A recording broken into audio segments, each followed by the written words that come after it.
Welcome to the Zach Ratliff Show. I'm Zach. That's Joe. What's going on, y'all? That's Joe Teel.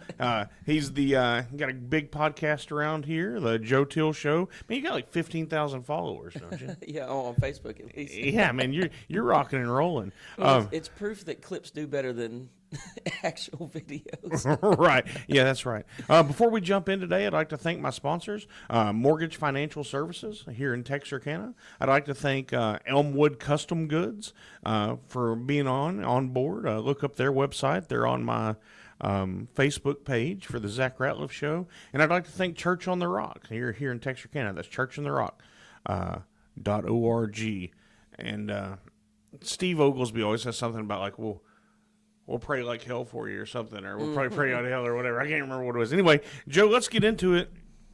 First of all, introduce yourself. Tell us who you are, what you do, and all those things. Yeah, man. My name's Joe Teel. I have a podcast here in town, the Joe Teel Podcast. I started off just kind of interviewing people doing cool stuff, just hanging out with folks, having a good time, learning about the people that like move and shake the city, and then also like creative people, and then like people that are super creative and successful that there isn't really a place for them to go talk about it. So like tattoo artists, Right. MMA fighters. I was finding these people that were like, you know, special, but like where do you go? Like where does the tattoo artist go to talk about What they do. What they do, yeah. So like then so I don't know. Then I've kind of expanded into, I don't know. This year it's all an experiment for me. Right. So Yeah, absolutely. This year I've kind of expanded into not less of people, but also exploring ideas as well. So I've done episodes. I did an episode on Bitcoin. Like just brought a guy in to just teach me about Bitcoin, and by the end I still don't know about Bitcoin. Dude, I had a guy come on the radio show when I was doing that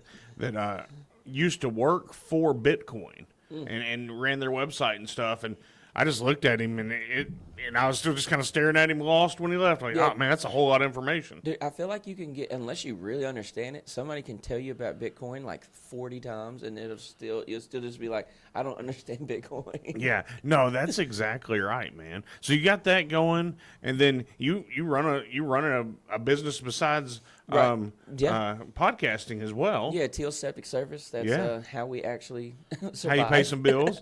Yeah, well, but that's good to, business owners see things differently than a lot of the world. I'm a business owner, and there's no, you can have an off day, but there's no paid off day. There's so it gives you a little different view of the world. Oh, yeah, I've never done so much free work. Yeah, that's exactly right, man. Yeah, that free work is abundant. So are you from here in Texarkana? Yeah, I'm from Liberty Island. Okay. Yeah, I grew up out there. I went to TISD. Oh, yeah. No, I went. They one time they tried to send me to Trinity to save me. Yeah. And I immediately got kicked out of Trinity. And you can come here. Right back to public school. I don't know. I had a little rough upbringing, but it wasn't too bad. No, man, that shapes a person for sure. I'm always thankful for the way I was raised and all of those things. But the way we got introduced was through a mutual friend, Chase Livingston. Shout out to Chase. Yeah, shout out. And then we kind of got into just being at the same place a few times. Yeah. And anyway, then you had me on your show. Y'all can go check out that episode of the Joe Teel Podcast if you want to. And then now we're going to be doing I don't know if you call it a debate or a discussion, or what are we doing on Saturday? I don't know. I would call it an exchanging of ideas. Okay. I would say we're going to bring two people in that are, I wouldn't say opposed to each other. I would say that are seeing the same issues from a different light. And I think that if we set y'all down together, and really my job would just be to keep everybody peaceful, which I don't think I'll have a tough job at all knowing both of y'all. Right. And so I think we're gonna hit each topic and kind of get the feel for each other, because I do feel like it's easier to really stand on what you believe, like when you're by yourself. Absolutely. And then so like this will add a new dynamic to it. It's like, okay, how much do you really believe what you're saying? Like when you have to say it to someone that you know is directly not opposed, but feels different than you. So I think it's going to add like an exciting element to it. That's one thing that I've heard said at churches before is, hey, if you can't talk about Jesus at church and say if you're saved or not at church, how could you ever do that in the world? Yeah. Right? Because all these people support you. How are you ever going to go talk about something? But that's true about, especially, my conservative beliefs is you catch a lot of pushback, especially from culture. And if you look right now in the country, I mean, there's a revolution happening out in Los Angeles as we speak. So Yeah. it's hard to.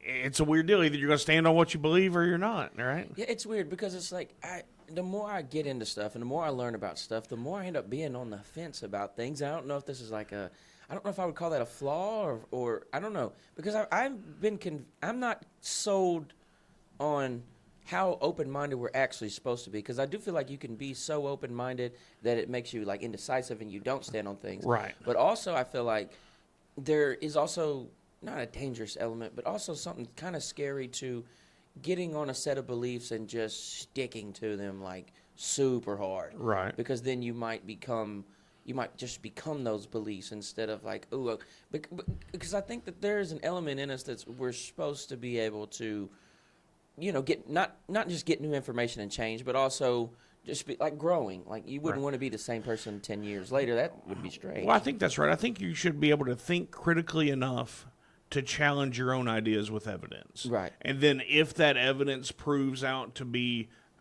a better set of evidence than what you currently have, then you should be able to grow into that. You should also be able to support your position and say, hey, here's what I am, but not be afraid to try it against other thoughts. And then For sure. then if you do that, now you know that thought, and then you come back to your original thought.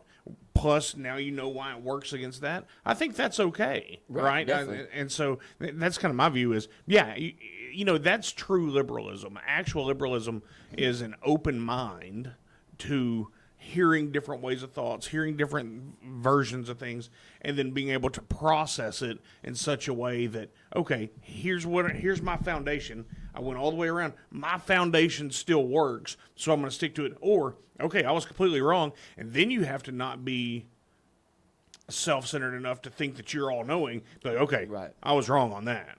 Yeah, I think that's definitely what I was thinking. The all-knowing thing scares me, like, because of in a lot of different areas. Like, the more I research and study into stuff, it's like things just don't seem as clear. Like, and I don't know if it's like the overload of information, Right. or that every piece of information we have that we get has some sort of spin on it, and then let alone everything we get has some sort of spin on it. Plus, it's being given to us algorithmically. So, like any Right. type of information I get, it wasn't even really on accident. I mean, it was on accident to me, but they did it on purpose. Yeah, so, like, that's right. They're reading what I like. If you're getting your information just like off a social media app or something, they're just tuning you up. They're like, oh, he likes this? Bet.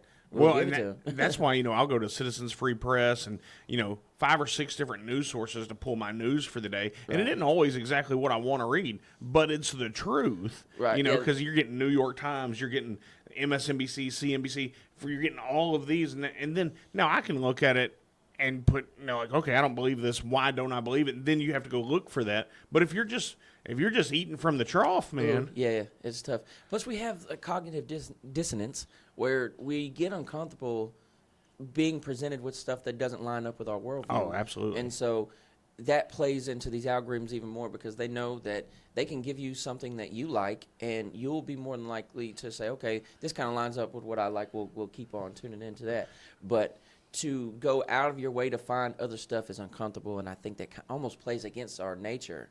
Right. And so that's just a recipe for echo chambers, I think, in today's age. And I think that's interesting, and I pair that to my faith walk, right, which is, and I say this all the time. I've got 3 filters. Number 1, I'm a Christian. Number 2, a conservative, and number 3, a dad, and I guess number 2, a dad. Number 3, a conservative. But when I do that, I talk about Jesus a lot, because it's the greatest thing that I could ever talk about. Right. From my view, I'm telling you about something that ensures you have a peaceful eternity. So I value that enough. However, if I go out and pray in a restaurant or or whatever, that's uncomfortable. So once you're already used to that, let's just go ahead and have that political conversation, right? So one leads to another in my mind that might not make sense to a lot of people, but you're absolutely right. You have to be willing to be uncomfortable with a podcast like you do or anything else. Mm-hmm. Yeah, uncomfortable conversations have kind of started to be fun to me. Yeah. At first, they were really terrifying, but like there's a comedian, and I want to shout him out, Derek Keener. Shout out to Derek Keener. We got a professional comedian from here. Dude, Right. been going all over the place. You never hear nothing about it. Yeah. But anyways, he came on my the comedy show I did. He did like 10 episodes with us, and he didn't have to do that. But Right. you know, he came in and dropped in with us, and we had a lot of uncomfortable conversations. In the first like 2, I was like, dude, this is terrible. You know, because we're talking about race, we're talking Right. about the hard conversations. Yeah. And then by the end of it, I just started to realize I was like, okay, like this is how you see things from the other Right. side, and I think that's wildly important to be challenged. And it's like going to the gym, like you have to have pushback on your beliefs, and that makes your beliefs stronger. Yeah. If they pass the test. I think that's right. Well, you know, here's what society has done to us. And I'll say the political elites, both on the right and the left, have done this to us. They've put us all in a box so that we're not comfortable talking to each other about race, about religion. Where if we could just honestly say, here's what I believe, here's why I believe it. You're black, I'm white, you're a Mexican, I'm not, whatever you want to say. And I say Mexican because my buddy Jose always gets mad if I call him a Hispanic. So he's like, well, I'm a Mexican. And he's like, I'm from Mexico. I'm proud to be that. Right. And so, but you can't call somebody black. Oh, you can't call somebody this. Oh, you can't do that. No. That person isn't offended. I'm not being offensive. We can talk about our differences so that we understand them. Yeah, I think that'll be why this is one of the big reasons I'm excited about this weekend, because I think because when I tell people what's happening, everybody's like, oh, good luck. Right. Like, Why? Strap in. I'm like, why? I think Yeah. because and one of the main things like I've got planned for the deal is when we get to the end of the conversation is I just want to have this moment where we just kind of highlight the things that we all agree on. Right. And I think that once we get to that point, even though I'm sure there'll be disagreements up until that point, I think we're going to find that there's a lot more that we all agree with, because we're all human. We just have these, I don't know, you know, our worldviews bring us, and you have this worldview that you have because of every single thing that's ever happened to you. Absolutely. And I have my worldview from every single thing that's ever happened to me. And there's 8 billion of us in the world, and we all have that. Right. So I think that, I don't know, I think you're 100% right where like the elites have made it into a way where it's not good for us it's not normal for us to just converse. Right. It's like, no, you need to be talking to people that disagree with you. But peacefully and respectfully. Yeah, that's right. And you can, this is one thing I say to people all the time. You don't have to be hateful. You can be kind and nice often get conflated with each other. You can be kind to someone without being pushed over. Mm-hmm. That's all you have to look for. We can be kind about it. We can talk to each other. We can be respectful. And in that environment, you can talk to anybody. I have no problem talking to anyone. Oh, yes, I do. And so it's just like when the elites, when the media, you can't do this, you can't talk to this group, you can't do that group. That's how they overwhelm us. And you said it earlier, with all the information we get, they're pushing, you can't do this, can't do this. And it's just so much of a drain on our society that I don't know that we're equipped to deal with, honestly. No, I don't think we're all teenagers at social media. Yeah. Nobody's an adult yet on social Right. media because it's too new. Yeah. So we are just getting basic. Can I say the A word? You can say whatever you want to Our ass say. kicked by social Yeah. media because we don't understand it. And so like these tech guys, they go on these podcasts and they seem like the bros. They seem real cool. Right. But like if we knew their real agendas, we'd probably want to actually fight all of them. Yeah, that's But- right. That's absolutely right. But they've made all these decisions with these social media, and it's been dangerous to us. It's been bad for us. It's been terrible for our mental health. It's terrible for all that stuff. And we just kind of are on the social media ride because it's like, what are you going to do? Not be on it? Right. And if you're not, like, why? Everyone questions you once again. Why aren't you on there? Why aren't you doing this? Yeah. Well, because I don't. Which I mean, I am. I have a social media presence, and a lot of it's about my daughter and politics. That's just pretty much where I am, and that's okay. And if you don't like it, you don't have to look. But I certainly don't care what you think about it. Right. And that's our problem is we've bought into the consumerism side of it, where everybody has to look a certain way on Instagram, and and then you compare your life to what you're. Let me tell you, nobody's posting pictures of being depressed, crying in a closet because they don't know. Some of them are. Yeah, so some of them are, but then they're doing that overwhelmingly. Yeah. You know what I mean? Like, no, I've never seen somebody cry on the internet, and I'm like, you know what? I feel bad for them. I'm always like, damn, you was crying, and then you stopped. And then you set up the camera. That's and exactly then you keep right. Crying. That doesn't feel real. Yeah, that isn't real. No. That's exactly right. I'm so sad. I need to capture this. Well, and we're even seeing that now, and I'll kind of go into it because it's a current event, and with this LA stuff, we've been manipulated into a place where we have two different views. So I'm going to let you kind of tell me what you think's happening out there, and I'm going to tell you my side of it, and then we'll see. I bet we might not agree on this. I don't. This is so. What am I? Where am I gathering my information for all this? Right. I've seen TikTok videos. Right. Maybe a couple of news clips. Yeah. First, have to acknowledge that there's no way I have the full story. There's no way I have this right. Because how could I? Right. How could I? Yeah. I don't know. Here's the thing. Here's a point that was made to me by somebody that I look up to, and they were thinking, if let's say someone locks the border up, right?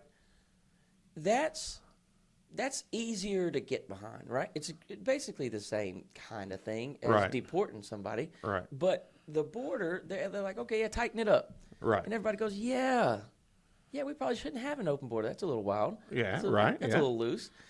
Yeah, and then, crazy thought. But where the issue is going to come in is actually working out the deportations of people, right? Right. Because now you've added this element of like there's people here already. So I think that's going to make it way more complicated, way more difficult. I think my take on this is that it's incredibly complicated.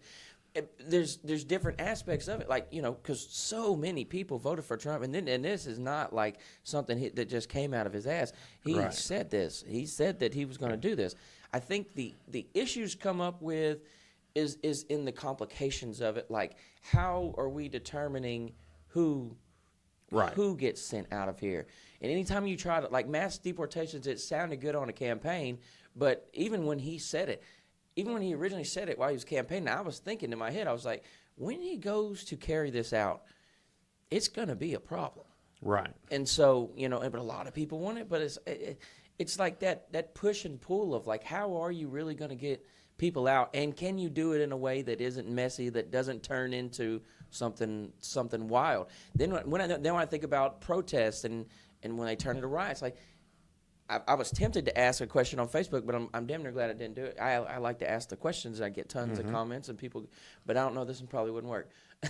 But when is it right is it ever right for a peaceful protest to turn into a riot?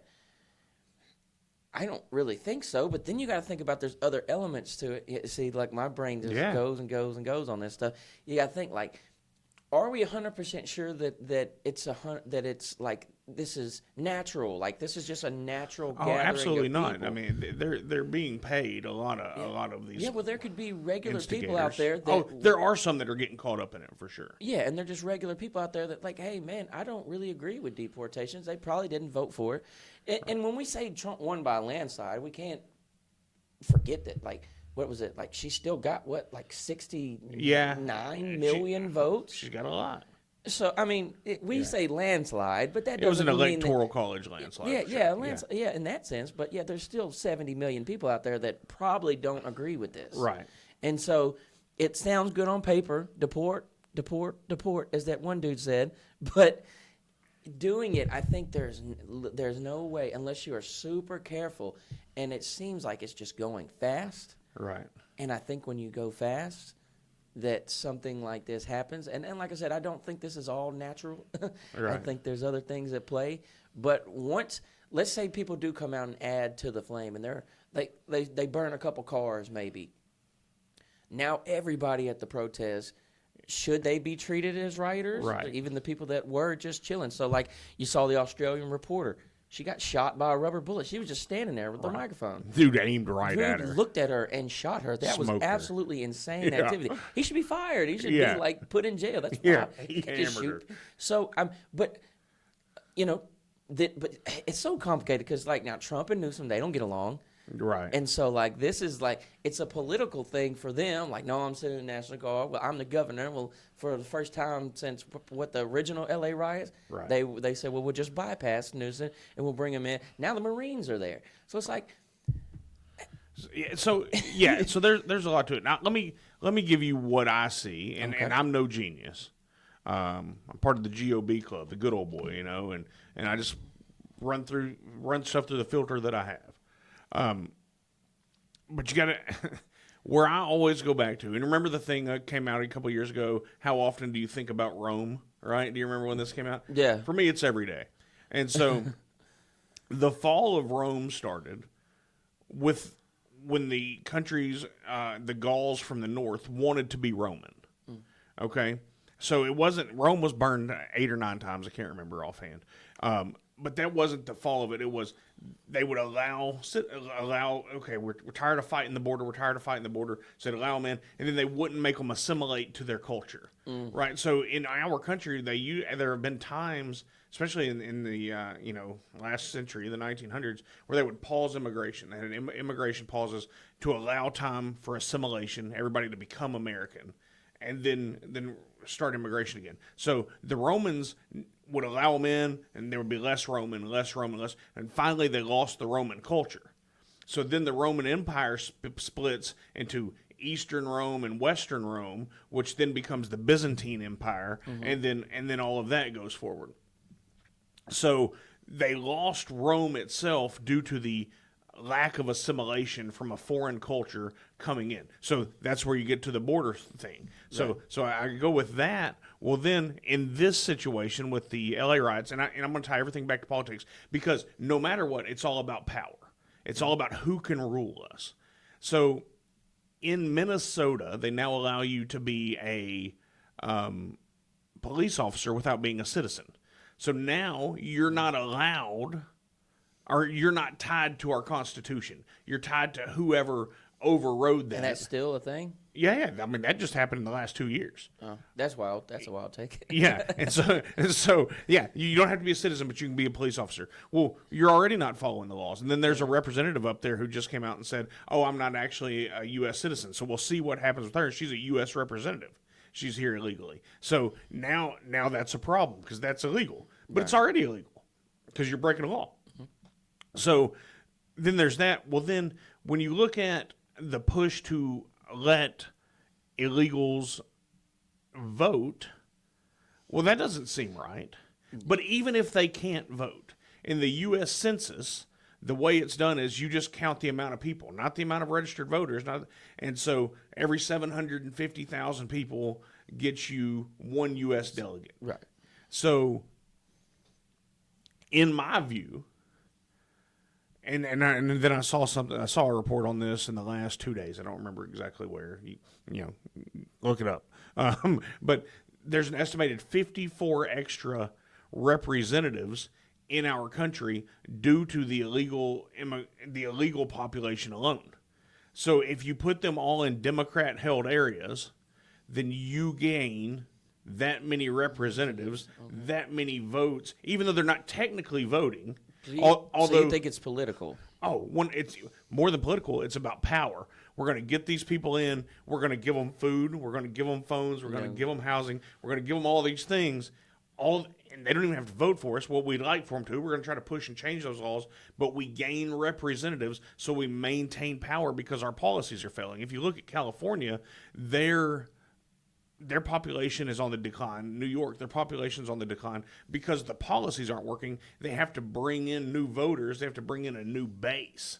So that's what I see happening. Well, and then when you get to these riots specifically, there are pictures on the news. Well, probably not the mainstream news, but Fox News, The Blaze, different places like that, where they're having pallets of cinder blocks all of a sudden are just showing up at riot sites, wrapped in plastic pallet. So there are NGOs, non-governmental organizations, that are having these pallets dropped off of bricks Yeah. And then what was it last night? They got deliveries of face shields into L.A. Hold up! I thought this was an organic protest. Yeah. Which we have the right to assemble. The First Amendment. Yeah, for but sure. we don't have the right to destroy property and to do all those. So So for me, my answer is it's all a power play. It's all about the vote. It's all about gaining and controlling us, and then the use of the media, which we're supposed to have a free press. The conservatives have not done a good job of having their own press until the last 10 years, probably. Well, really, you could say Rush Limbaugh started it in the 90s or 88, but when he got big, he kind of started, podcasts could be linked to him. To him. I remember riding around my mom's car, and she would have him playing. Yeah. So anyway, that's kind of where I see it is.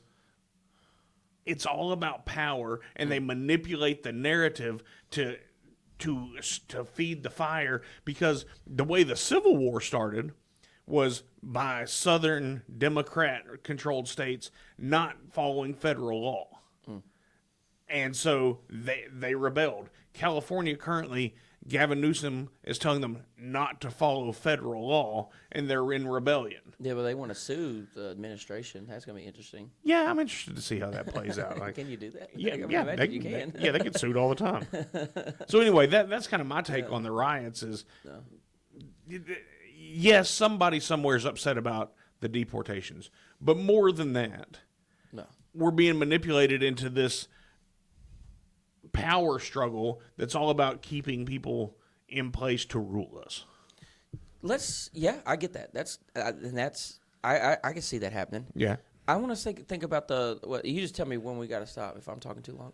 But no, I was just looking at some notes and some articles. The people element of it, though. Yeah. That's one thing that I do think we can get lost in the sauce when we start thinking like we say, well, we zone out and we go big picture. Right. Why? Can I ask? Why do you think that they're holding up like the Mexican flag and like burning an American flag? Doesn't that's the one that's been getting me, like burning American flag and stuff here, because it's like if you were saying like they're like Viva la Mexico, and you're like, okay, yeah, we're going back there and Viva, it's baby. like, but yeah, like, do you want to live in Mexico? No. I do not want to live in Mexico because there's cartels and it's dangerous and not good. So, I mean, but I mean, the other aspect of it is like there is just people. And then like they pulled up on the Home Depot, like are we looking for hardened criminals that have crossed at Home Depot? These are dudes that are just probably, they came over here to work and they're working. And that's a whole nother conversation if they should go or not. But I think you're right. That is a whole nother conversation. Is let's go get the rapist and the murderers and I want that. Yeah, for sure. I mean, I can get on. But Home Depot, maybe not the best look. I mean, I can concede that point that, yeah, that or job site enforcement, but also, I say, we ought to have. I mean, I think you're right, but I'm okay if we had a clear path of, okay, how much money have you made and not paid taxes on? Right. You gotta pay that back. How much, what benefit have you gotten through our welfare system, through our healthcare system and all that? How much have you taken out without paying?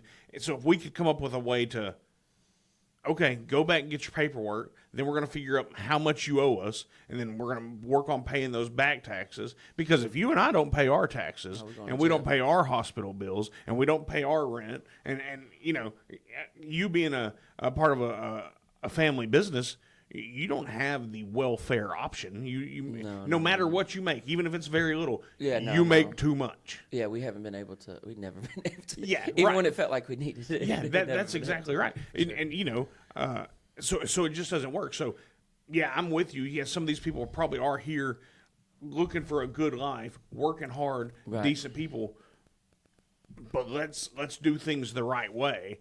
And so, what is the right way? I think is the question that you're bringing up. I think it's very interesting that people fall on two sides of this, where there's the people that look at it like from like you're saying, that's almost like a logical standpoint, like they're here, and all the reasons you listed, they need to pay this back, or they need to, And then there's the other people that just think like, some people just feel like this should be like a spot for refuge. You know what I Right. mean? Like that this should just be like where everybody ends up, come to America, everything, Right. you know.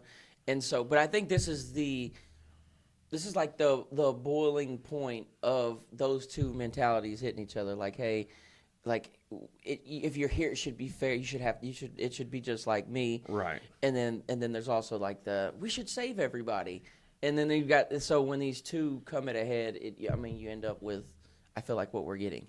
Yeah, I think you're absolutely right. Well, anytime you're on an airplane, the stewardess comes on and walks you through, do your seatbelt like this. Oxygen mask is going to drop down. Right. Put your mask on first, and then help those around you. So, right now we just have to put our mask on. For all the good America does in the world, billions and billions of dollars in aid, and keeping transit ways safe for products, and everything our military does, and everything we do from a humanitarian side of things, we can't do that if we lose our culture, because that is our culture. And so then there's that side of it. Well, then people are like, oh, that's racist. That isn't racist. If you want to be here, I go to the Bowie County Patriots meeting every Thursday night. There's a lady there that's Vietnamese, and you almost can't understand her. But she loves America because she remembers what her parents went through. And she's an older lady. She remembers what her parents went through, and all this. And she's just so proud to be an American. Right. What's wrong with that? Yeah, there shouldn't be nothing wrong with being American. That's why I right. don't go to that. That's why I can't get all the way down with the other side of some of the other sides of the argument. Like at the end of the day, like you can't be here and just be like, this place sucks all the time. Like this place sucks. It's like you don't. Have we done bad things? Oh, yes. Yeah. Have we tried our best to correct them so far? Also, we're trying. Maybe. Right. And if you don't think so, that's fine. But we can still be maybe. trying, right? Yeah, but trying. Yeah, but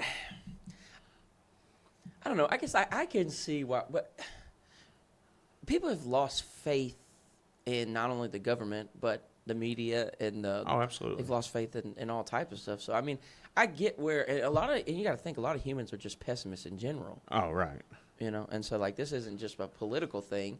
This just a lot of people are just down about life, and so when it's time to talk about politics, they're also down. Yeah. It's just Well, why would we trust any of these guys? Yeah, exactly. So like when you say, well, we're doing our best to fix it, well, some people would just say, well, are we? Or these Yeah, we might not politicians be. just doing whatever seems to fit them. Well, we can even take a local issue here. The Red River Army Depot, right? There's been a big push locally because it's come out that it might part of it might be on the chopping block for in the Doge stuff and the Department of Government, the efficiency push. I had to remember what the E stood for, and so. Yeah. Okay, everybody's up in arms, right? That's a problem. Nobody wants to see that. My point is, I'm not.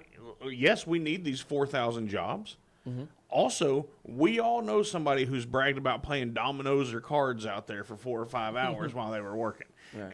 And then that being said, and you said this earlier, 77 million people voted for the efficiency that was talked about in the campaign. Everybody wants that until you get to your neighborhood.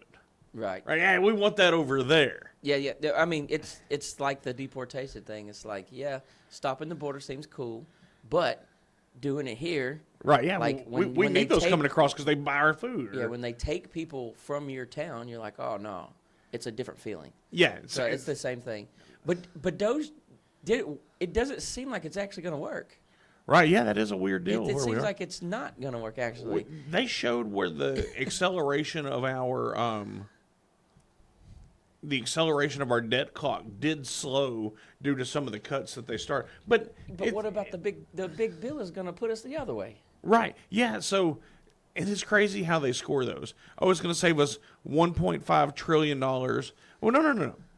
We want to save from today. They're just saying, oh, we were going to spend $10 trillion. Now we're only going to spend $8 trillion. What? That's not savings. That's not saving. That's girl math. That's girl math at the store. Yeah, went to Kohl's and used the Kohl's bucks. Yeah, it's like you didn't really You didn't really save you that. didn't really save anything. You didn't pay full price, but you didn't save that money. You still spent. And that's my problem with Republicans, and I say this all the time, is they're too big of cowards to actually do what we want them to do. The What do you- Democrats tell you what they want. And What do you they're think gonna of the bill? Man, I went through it last week. There are some points I like in it. Yeah. There are some good things about it. But like, there's just one thing where we're going to give every newborn kid $1,000 into an account for them to have when they're. That's my money. Don't steal my money out of my I paycheck. haven't even heard that. Oh, I yeah, have to look yeah. that up. Did you see the part about AI? Oh yeah, not good. Yes. So okay. So I mean, why don't we? I mean, I'm going to sound. So many people have said this, but why not just vote on one thing at a time? No, that's exactly, and that's what we're supposed to. We're supposed to have appropriations. We're going to give this money for this, yes or no, just up or down. Don't put. Well, and once again, the Republican. Here's the problem with Republicans. They always say, "Oh, we only have one chamber of the House. Now we have the House and the Senate. Oh, we don't have the presidency. Okay, now we've got the presidency. Yeah, you have oh, everything. Yeah. we don't have the Supreme Court. Okay, now we've got the Supreme Court. The president. If it doesn't happen, it's on the. And I say we vote all of these bastards out. I can't. Let's just start over. Everybody that's in there, you go, Including Trump?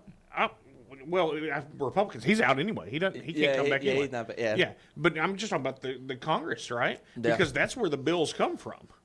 I mean, we did vote Trump out, and look what it didn't help anything. No, I didn't. No, I would say, I don't know if Republicans don't save money and make the government smaller, like they're chanting that they have.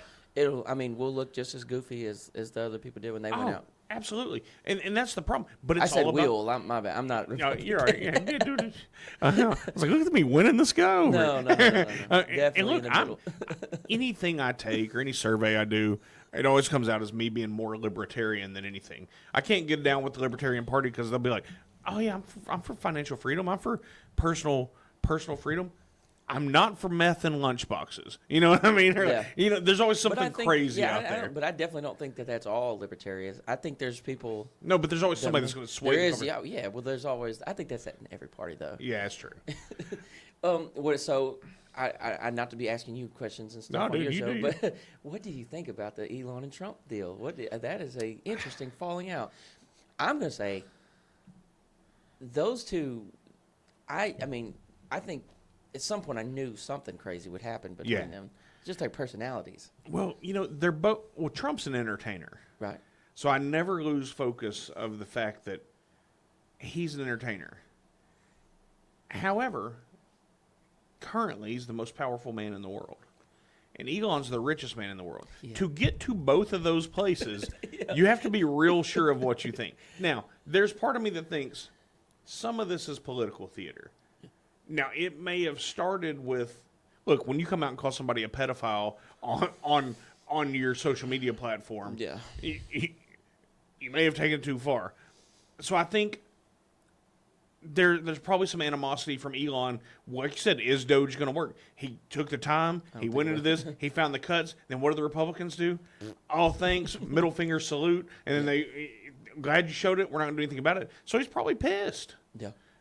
And then the bill just seems like it's going the other way. But they did cut the EV mandate, right? And so, which I'm glad. From my understanding, that was the first blow where and so when Trump did the interview talking about Elon, though, I'm so disappointed in him. He made it seem like that Elon was only there when it was benefiting him, so he kind of took the shot. And then Elon goes to there and says, this bill's egregious. This goes against what we're doing. And then Trump takes a shot back at him. And then that's when he was like, well, Trump's on the Epstein list. Yeah. Well, so think about it from Elon's point of view. Tesla's taking a hit. Right. People are burning your cars. Now, if you can come back and now you're against Trump, you can take some of the pressure off you. Maybe so. And you can go do your thing, and you can kind of ease out, not necessarily gracefully. And then Trump can say, see, I'm not run by Elon, I'm against him, and however, here are all these cuts that we still need to make, and then Republicans like myself are mad that Elon points out that, hey, this bill doesn't save us any money, we want money, so now Trump's able to, or whoever, just maybe generally, this isn't all orchestrated, but then now it's out there, we're going to put pressure on our congressman, like, hey, we don't want this, we want you to save us money, and in the end, this big beautiful bill we'll go through a process that it gets tighter, that it gets more conservative, and it plays back to where we wanted to be in the beginning. Now, do I think that's all orchestrated? No. Is that what's going to happen, though? Yes, I think so. So you don't think it'll pass the way it is? No, not the way it is. Yeah. Here's what my take. This gives me teenage girl vibes, like teenage breakup. Oh, okay, yeah. This is like what we see people do on Facebook, and every time I see it, I say, no, don't do that. Yeah. Don't do that. It's That's like right. it's like they broke up, and you know, I think the correct way to break up, even nowadays, is everybody just chill out till we get not so angry. Yeah, right. yeah. Let's don't just put it all out When there. like the two of the most powerful people in the world, both of them were in major leadership positions. Yeah. And that's how I think, because here's what you're going to run into this weekend for sure, is the people that, which I mean, I'm not sure that you're actually willing to die behind Trump. I don't think you are. No. But there are people that get caught up in what they feel like are character flaws in Trump. Right. And I'm not sure that I disagree with some of these. Oh. Like in the same way that it's like he does everything so random that sometimes when he gets wins, he's like, yeah, I'm playing that. Like it's 4D chess and stuff. Yeah. Like maybe not. But I think he seems more emotional and ready to just do anything to get a win. But it's like that just gave a weird vibe. Like okay, we get mad at each other, and Right. now we're posting about each other. It's like, come Yeah. on, dude. Like you're supposed to be the Yeah, we leader can of handle the, that in-house. the leader of the free world is writing angry notes at the other guy after they break up. But, that's one thing, the last time the media came out, we don't like how he says mean tweets and all that, where I've always been like, go ahead and say it. I'm for it. Say what you got to say.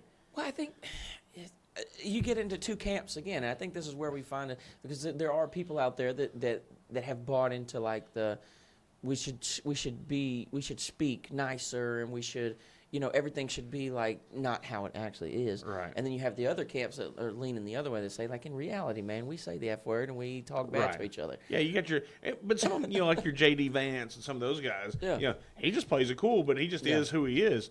Now, if you look at like, especially in the 1800s, the political articles that were written, it's not near as nasty now, politics. Oh, it's worse. It was way worse then. Damn. And so that's why when people are like, oh, we can't do that, I'm like, no. If you go back and look in history, what was it? Hamilton and Burr got in a duel. And Oh, yeah, they dueled. Yeah, so they were shooting at like literal bullets at each other, right? So I'm okay with the meme. Bring back the old political system. Yeah. No, don't do that. Yeah, you bastards get out there and handle it. Yeah. I'm tired of seeing y'all talk crap to each other. Yeah. Well, what we need is Dana White to just bring an octagon in. Oh, Like, or okay. the slap or the podium, Oh, the slap the power fights? slaps. You tell me you put Trump and Biden up there, that could have been the whole debate. Could just handled it. They could have just handled it One right there, slap. just one power slap. Well, all right, dude. Tell us. We're about to wrap it up. I've Oh, yeah. enjoyed this conversation. Yeah, man. I look forward to Saturday. It's It'll going be to be a fun. good time. Tell people where to find you. Man, on Facebook, I'm Joseph Teel. That's where I do that. So when people call me Joseph, I'm like, hi, you don't really know me. But everywhere else, I'm Joe Teel. The Joe Teel podcast is on YouTube, Spotify, Apple Podcasts. I'm on Instagram. I'm on TikTok. Instagram, Joe Teel 180. TikTok, Joe Teel 180. I'm just out there, man. Yeah. Well, hey, I appreciate you coming in. I appreciate what you do. I enjoy your show, and thank thanks you. for being a part of this one. Yeah, dude. Thank you for having me on. It was All great. right. Yeah, see ya. Sweet.